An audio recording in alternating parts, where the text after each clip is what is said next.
So we have another mic today. This is the Samson Q9U. Now this Samson Q9U, since its launch, it has been making waves throughout. And I have to say, in the last couple of months that I've been testing this mic, I have to say that hype is actually justified. So this Samson Q9U was actually sent over by City Music. Now, if you saw my review of the Mackie EM91C and 91CU, you will know that City Music is actually my go-to place for a lot of this pro audio equipment. In fact, City Music has been my go-to place since I was a kid and I was looking for my first guitar. So yeah, if you're looking for any pro audio equipment or any musical instrument, go check out the guys over at City Music. They can definitely help you out. So first of all, in the box, you get the microphone, obviously. Now, the mounting for the microphone is actually built together with the microphone, but you also get two cables inside. You get two USB cables. You get a USB Type A to Type C, as well as a USB Type C to Type C. So yeah, you might be wondering, is this a USB microphone? Well, yes and no. This is actually both.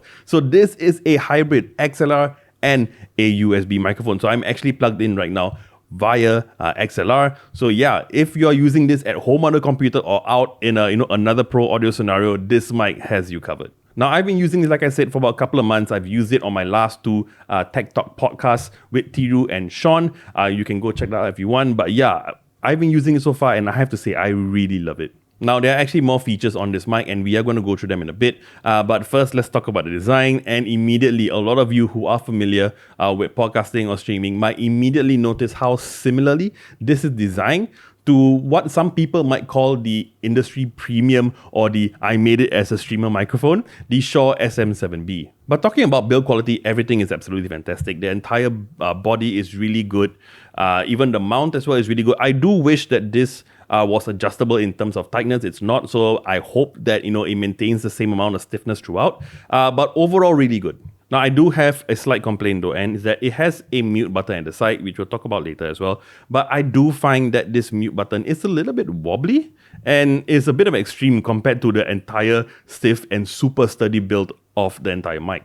Now, another thing I absolutely love about the design is this screw thread over here. Now, this screw thread here, where you mount the mount to the stand, is actually independent and you actually just rotate that to screw the mount onto the stand. Now, it's not like a lot of those mics where you have to spin the entire mic and the mount to install it on the stand. This one, I have to say, is absolutely brilliant. And of course, I know it's not the only one to have it. In fact, the Shure SM7B also has that.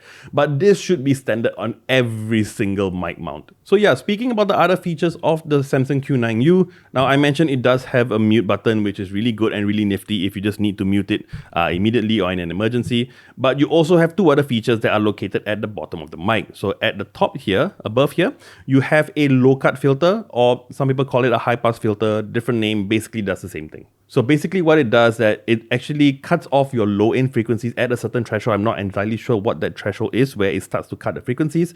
But not just that, it also has a mid booster. So if you find that your voice is a little bit too muddy, and you're not getting enough presence, you can actually turn that on, and then from there you can see which one you prefer. All right, so to give a very quick demo, right now the low cut filter is off. I'm going to turn it on.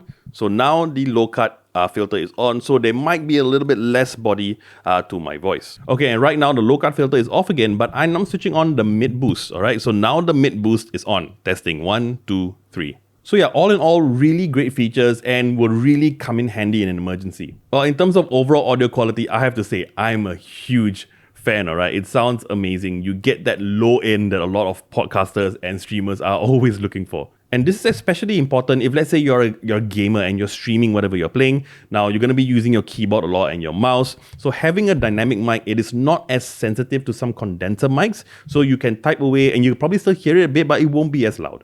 But another good thing about this mic, particularly that I like, is that if I were to move away, it will sound a bit thinner, but you still get a good amount of body. So is there anything that I don't particularly like about the microphone? Now, almost everything I absolutely love.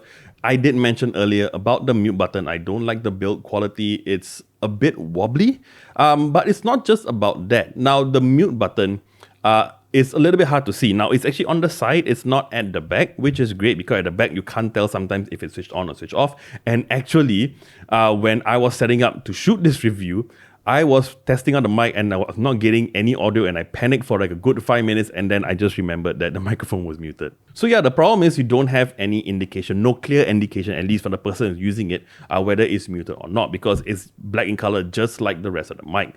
Now, I did have the idea to maybe put a light so that you can see somewhere. But if you're using this mic in a stream or in a podcast where there are cameras, that light might be a bit of a distraction. So maybe that's why they did it. I'm not entirely sure.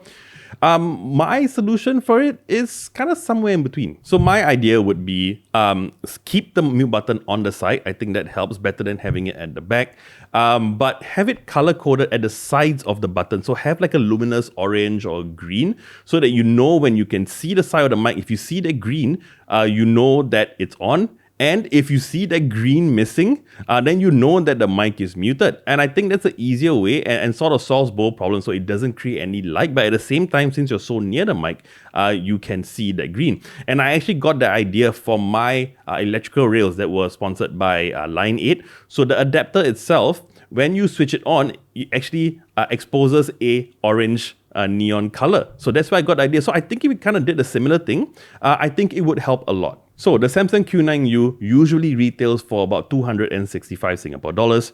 Now at 265 Singapore dollars, it's not a cheap mic. But then again, this is not a budget mic. This is pretty much premium and it sounds amazing. Plus, when you consider how good it sounds, and it doubles up as a USB Type-C microphone, you are basically getting two mics in one for something that is 2.5 times cheaper than the Shure SM7B. This is easily, in my opinion, one of the most value microphones on the market today. In fact, I love this mic so much that it is going to get a 4 out of 5 and a Technobabble recommended logo. Alright, so that about wraps up my review of the Samson Q9U microphone. Now, if you like this video, you know what to do, and I would love it if you were subscribed to our channel and hit the bell icon to receive notifications on our next video. I'm JP, and I'll see you real soon.